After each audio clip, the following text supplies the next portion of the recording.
It's Lorna, and today I'm going to show you how to make these really cute button tree ornaments. So the things you're going to need is you're going to need buttons of various sizes, small, medium, and large. Any color you want. You can do all white, you can do rainbow, you can do all brown, whatever colors you want. You just want them to be ascending in size. So you need some that are big, medium, and small so that you get that nice kind of cone triangle shape. I'm also going to be using hemp cord, but you can use any kind of string you want. You just need it to be small enough to go in the holes. The hemp cord is great because it's really strong, but if you want, you can use ribbon. I would recommend taping the ends of the ribbon so that it fits. You can use embroidery floss, but again, it's not going to be as strong as the hemp. Another alternative is to use any kind of jewelry wire or fishing line. Those would be great alternatives to the hemp cord as they're going to be strong. They're going to wear over time. They're not going to break apart over the years. So if you want something that's going to stay around for a long time, using something like hemp cord, wire, or fishing line is going to be a better alternative to regular just twine or cooking string, anything like that.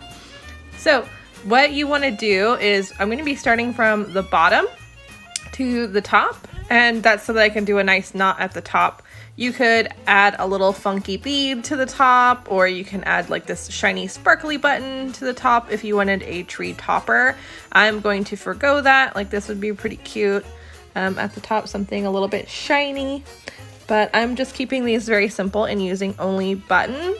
They do sell star-shaped buttons, star-shaped beads. That would be a really great thing for the top of this. They sell ceramic snowmen and Santas and things like that if you want it for the top, or little candy canes, whatever you want. But the colors I'm going to be doing are kind of more classic Christmas colors, but you're welcome to just keep yours winter themed and do all green, all white, or you can do whatever colors you would like, rainbow beads or buttons. I keep calling them beads, but they are buttons. So what you want to do is, some buttons have 2 holes, some buttons have 4 holes, and I will show you how to string each of those. But the first thing you want to do is arrange them by size. And I do this in piles so that they don't knock over, because if I tried to do this all in one stack before stringing them, I would just have buttons all over my kitchen floor. So I'm kind of making little piles here and then starting with the next size up. So you could just eyeball this as you're stringing, but I find when I do that, I'm a little bit off, and I like to plan out a little bit more than that. Because I'll find maybe I wanted a different color next to it. Like, I'll show you we have 4 that are very similar in size. So I'm gonna use them because I want a little bit more length. But some of them are just very different in size, just very tiny, minute fraction of a sliver of plastic bigger.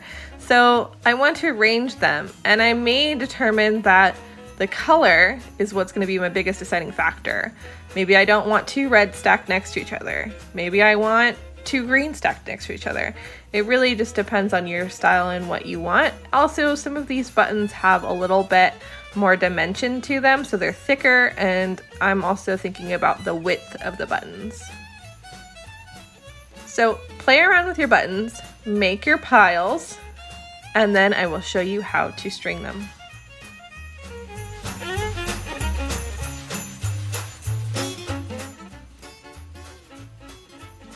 As I said before, I'm thinking a lot about the width of my buttons and how much that's going to affect the look.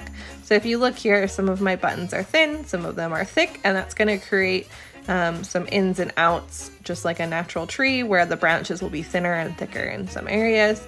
So like this bead is pretty thick, so I would put that one in between maybe a thinner bead so that it will make a little bit more width in between my beads. It also will give you more of that color, so keep that in mind. So I'm going to start stringing now.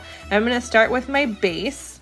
So my base is going to be brown for this tree, but you could do whatever you want. I realized later on that that brown bead that was on top of that white one was actually part of my base. So it's another good reason why you plan out your design before stringing it up. It's a very simple project. It doesn't take a whole lot of skill, so taking the extra time to plan out your design, plan out your colors, and the thickness and thinness of your beads is a really great idea. So to string these buttons, I'm just going to take my cord and I'm going to go through the 2 holes in my buttons. If your button has 4 holes, I'll show you when I get to one that has 4 holes.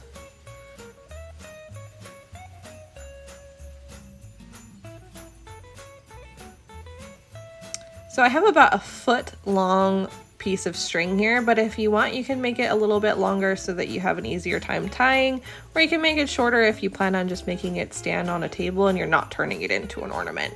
This is also a really great winter decoration. You can just forego turning it into an ornament by trimming it close to the top of the tree, and then it will stand freely on a table. So I'm just stringing it right through the holes here.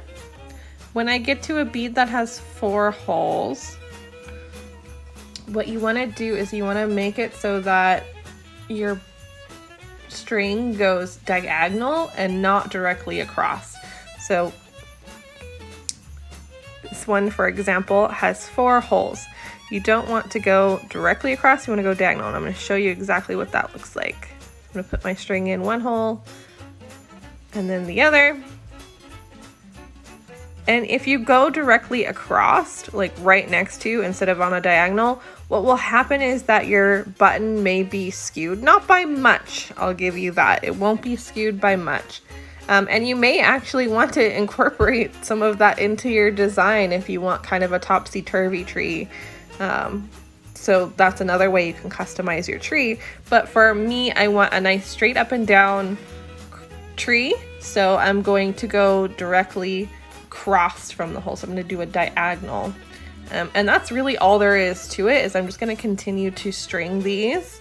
And you'll see exactly, if you missed the first one, you'll see how I do the 4 button holes going forward. But I'm going to do this all the way up to the top, and then I'll show you how to tie a knot.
So for the knot, we're just gonna do a really simple square knot. If you know how to do a square knot, you're welcome to just do that now. So what I wanna do is I just want to cross my strings, and then I'm gonna take the bottom string and go under and through. It's just like tying a shoe.